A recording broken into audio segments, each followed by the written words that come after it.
भी गाय और पशु पक्षियों का कुछ भाग निकाल दो और नाम जप करो तो बढ़िया तुम्हारी सदगति हो जाएगी। संत बन के भगवत मार्ग के पथिक होकर, उपासक होकर इस बात से अपने को पुजवाना कि मुझे भगवत प्राप्ति हो गई, मैं नित्य लीला में प्रवेश, खिलवाड़ समझा नित्य लीला में प्रवेश होना। अरे रोते रहे बड़े बड़े महापुरुष लाडली जू से, कभी तो कृपा कोर करो। जो अब आप देखो भोरी सखी सेवा कुंज में जो बंदर भी नहीं खाते थे चने, उन ठुड्डियों को बिन करके एक मुट्ठी यमुना किनारे, कितनी जितेंद्रियता है, कितना संयम है, किसी से कोई, वो रोते थे श्री जी के लिए। पूरा जो भोरी सखी के पद हैं आप पढ़ के देखो, उनमें कैसा उनका प्रेम बरस रहा है पदों में।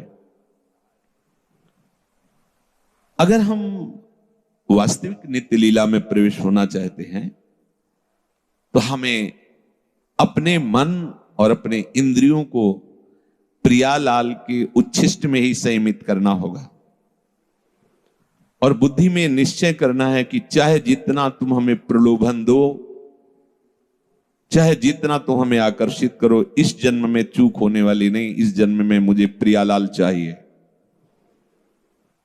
किसी के द्वारा दिए हुए सम्मान को कभी स्वीकार मत करना, ये बहुत बड़ा जहर है।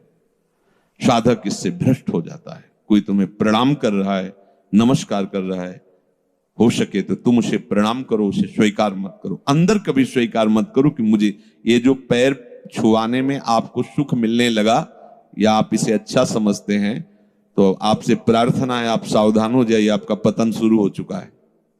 कोई भी हो, अगर जो झुक करके आपको प्रणाम कर रहे हैं, पैर छू रहे हैं और तो आप समझ लीजिए कि आपने अपना पतन शुरू कर दिया है।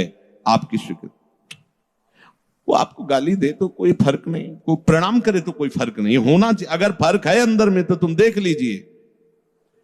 शरीर स्वस्थ हो तो अगर तुम्हें कोई पंचांग प्रणाम कर रहा है तो तुमको भी पंचांग प्रणाम करना है। नहीं करना है तो स्वीकार ही नहीं करना है, राधे भी नहीं बोलना। जल्दी तुम्हारी श्रद्धा है, प्रणाम जब आप बोलोगे नहीं तो वो अगर दिखाने के लिए प्रणाम करे बंद कर देगा। अगर वो श्रद्धा से प्रणाम कर रहा है तो जिसको प्रणाम कर रहा है वो देख लेगा। स्वामी को प्रणाम कर रहा है, हम स्वामी के दास, अपने को स्वीकार नहीं करना। प्रणाम, नमस्कार, वंदना, आदर इस वेश का हो रहा है। वेश आचार्य और गुरुदेव का है, श्री जी का है। मुझे बिल्कुल नहीं कि ये आदमी प्रणाम किया साष्टांग और कैसे नहीं, उससे तो बोलना ही नहीं। बिल्कुल ये नियम, सम्मानम कल्याति घोर गरलम, समझोगे नहीं तो फिर ये सब प्रवचन चलता रहेगा, तुम सुनते रहोगे और अध्यात्म उन्नति नहीं होगी।